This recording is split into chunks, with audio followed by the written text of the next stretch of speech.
You are listening to Lovely Talks Heavy.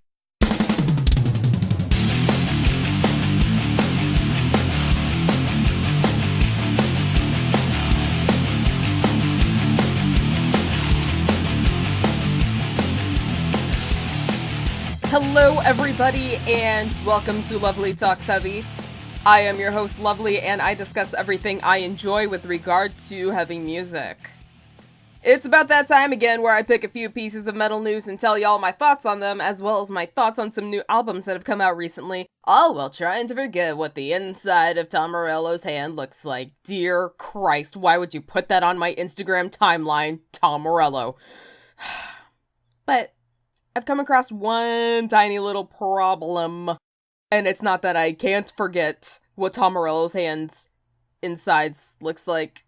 Dear God. It's just, I don't have the spoons. I don't have the energy to formulate thoughts on some pretty major news that has recently happened. Yes, I know the death of Vinnie Paul was quite earth-shaking for all lovers of hard rock and heavy metal. I couldn't scroll down, still can't scroll down my Twitter timeline for 5 seconds without seeing a sad retweet, or a fond memory, or another news outlet posting more details. The thing is, I've never cared about Pantera, even before Philium Anselmo gave me a reason to stop caring, that is, insinuating that I ever cared in the first place, by shouting white power in front of a live studio audience. So I'm not going to sit here and pretend to have feelings about this subject, but it is quite a tragic loss for those people that knew the guy or was somehow moved by the work that he did, so I'm not going to deny that either.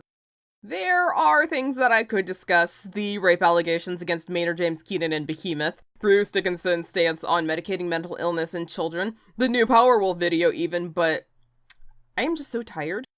I just cannot. And I really don't want to talk about it, save for the Powerwolf video, but that's because I'm trying to show some tasteful restraint and wait until the actual album has come out fully to talk about more Powerwolf.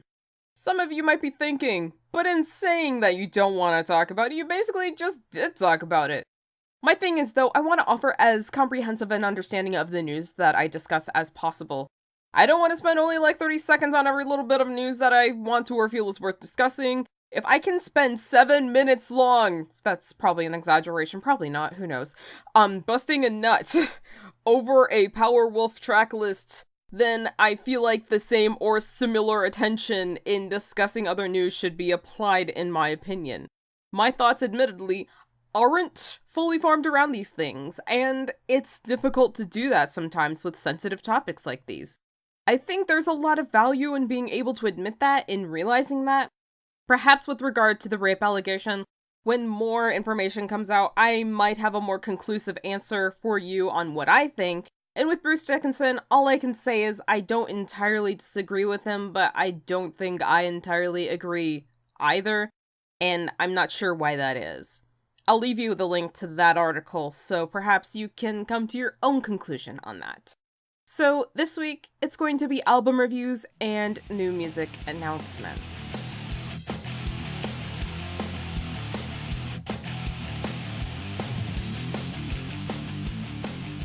Remember some episodes back when I checked out some unfamiliar bands and found that I really liked Bewitcher? Well, good news for me and for anybody else that found that they liked them or perhaps knew that they already liked them before I discussed it on this little podcast. They are currently in the process of recording a new album. The band have been posting progress pictures from their Instagram, though I haven't seen word of when the album will arrive, so you know I'm going to be staying tuned to that frequency. I don't know. Danish doom deathers Convent are joining the Napalm Records family. They are due to release a new album in the next year, and I'm curious as to what that will be like. They have a 4-song EP out on Bandcamp already, and it sounds really good, and this is me we're talking about because I have a little bit of trouble getting into doom metal. Maybe I'm just not that well versed, in fact I know that's the case, but if you know me, if you've been listening to this podcast for at least a minute, you'll know that I prefer something a bit more high energy, but Convent really captured my attention, and I think they should capture yours too. Symphonic Supergiant's Nightwish are looking at a spring 2020 release for their upcoming album. Tuomas Holopainen has revealed that he has about 70-80% of the new material written and hopes for the band to start recording and rehearsing next year. Korpi Clanny have released the first single Kotikonot off their upcoming album Kulkia, which is due for release September 7th of this year. The single is super enjoyable folk metal that you can just nod your head happily to, but let's be honest, that's what Corpy Clanny have been doing, so if they fail to do that, then what's the goddamn point anymore?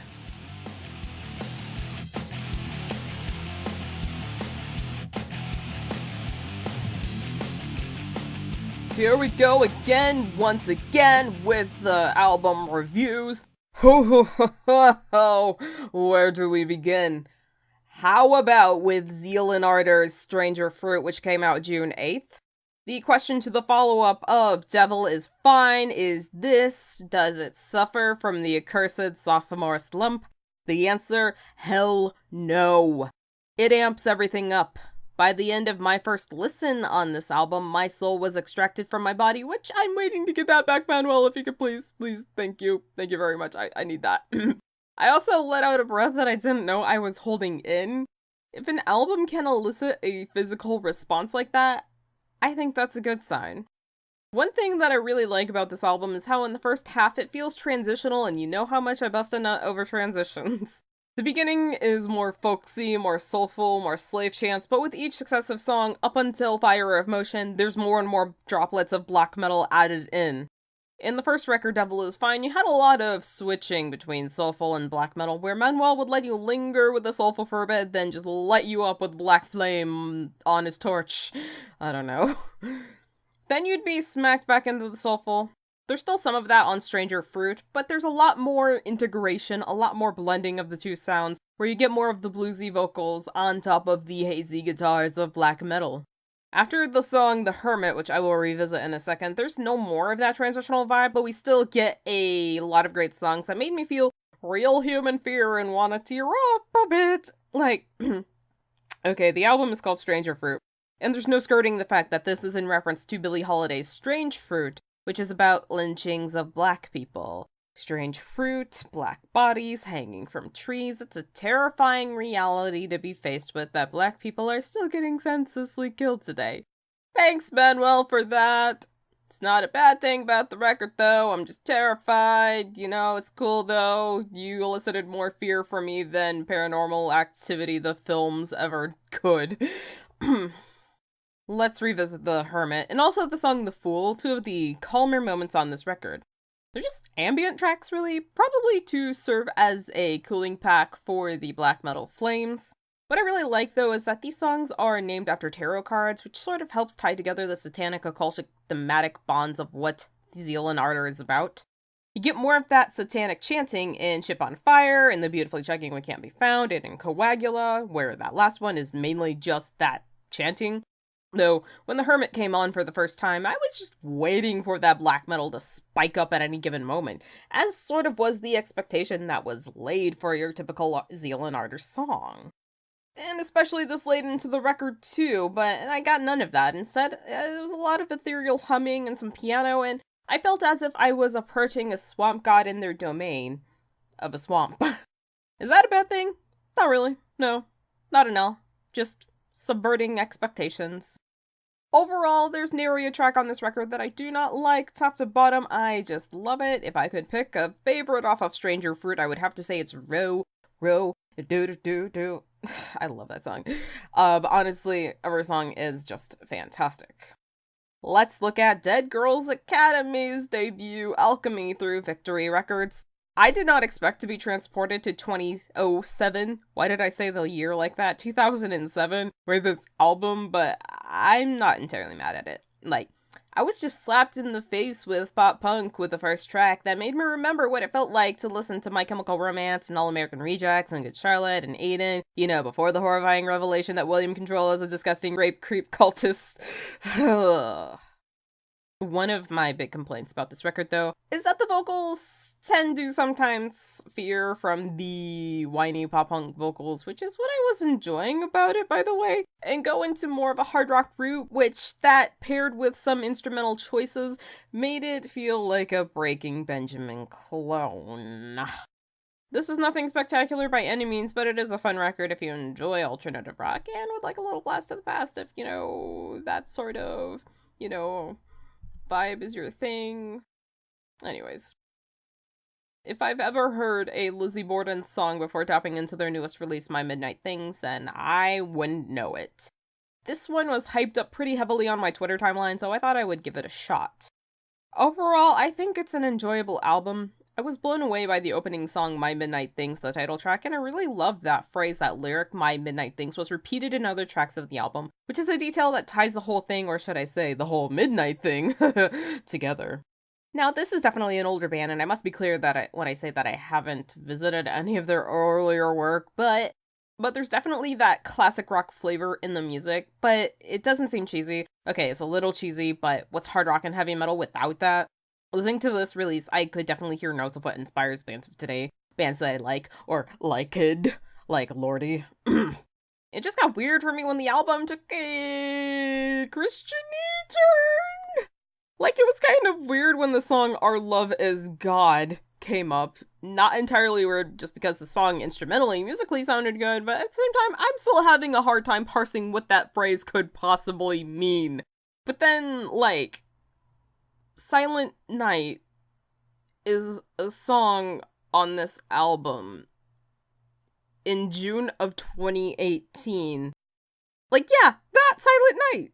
But if it were a Christmas album, I'd totally get it, but, like, it is June, Lizzie Borden. This is just weird and unnecessary. Not just for my bias against people who want to ask if I have a moment for Jesus, but again, I must emphasize, this album came out in June, in the summer.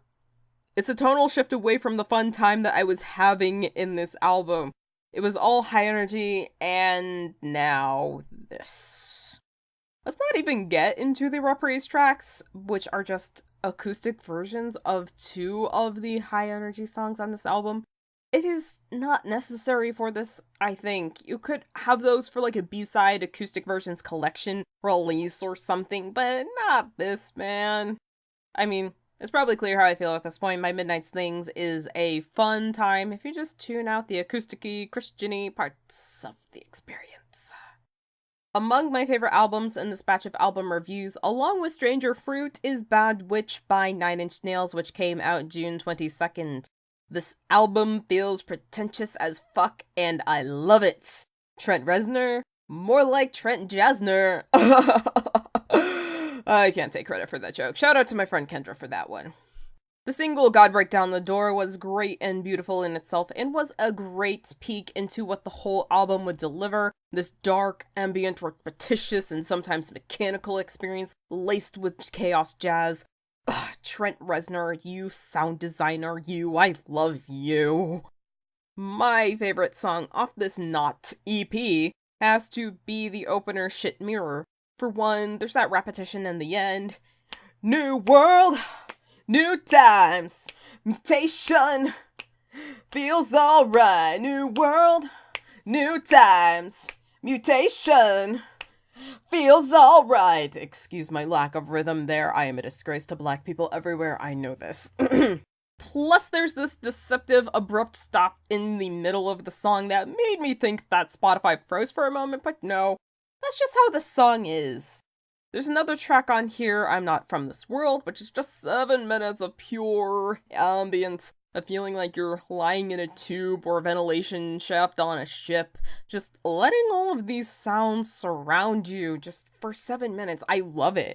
Another thought I had about this album as I was listening to it was that it would make a great album for the sex times. Dare I be controversial and say that this whole album would make a better soundtrack for sex than the mega hit Closer, also by Nine Inch Nails? Yeah, I do dare. I just want to get this on vinyl, get a record player, and put this record in a glass case labeled In Case of Sex Times, Break Open. That's a bit dramatic, I know, but hey, you've been listening to me for over 40 episodes, hopefully you should be used to this by now.